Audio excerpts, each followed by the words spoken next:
لیکن راؤ صاحب سوال یہ پیدا ہوتا ہے کہ آپ کو فیم ملتا ہے بلاسفیمی کے کیس سے. میں نے 2007 میں وکالت شروع کی.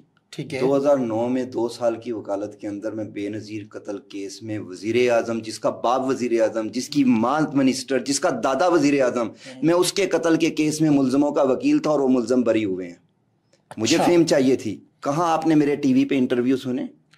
میں اس ریجن کے اسلام آباد پنڈی ریجن کا جو بھی بڑا کیس ہے اس میں وہ آپ بتائیں، میرے سامنے رکھیں، میں بتاتا ہوں اس میں کس سائڈ سے. جی میں اس میں وکیل رہا ہوں. اچھا، یہ راجہ سکلین کیس؟ جی میں اس میں وکیل رہا ہوں. اکرم کیس؟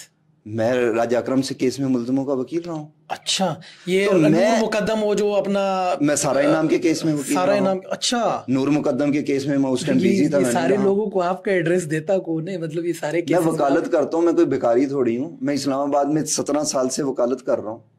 اچھا، تو مجھے پیسوں کی ضرورت، ہاں میں اپنے ان پیسوں کو میں قبر میں لے کے جاؤں گا جو میرے باپ کی عزت کے لیے نہیں لگ سکتے، جو میری ماں کی عزت کے لیے نہیں لگ سکتے، جو اس ملک کے امن کے لیے نہیں لگ سکتے. میں نے کیا کرنا ہے اس پیسے کا؟ اصل میں راؤ عبدالرحیم صاحب، ٹھیک ہے مان لیا آپ ایک مشہور وکیل، ایک بڑے، میں بالکل مشہور وکیل نہیں، نہ میرا یہ دعویٰ ہے. نہیں میں ایک وکیل فیم آپ کو ملا ہے، فیم آپ کو ملا ہے بلاسفیمی کے کیسز سے. دیکھیے اگر میں نبی صلی اللہ علیہ وسلم کی ناموس کے لیے کھڑا ہوا ہوں اور چند دوست مجھے جاننے لگ گئے ہیں تو اس میں کیا فیم ہے؟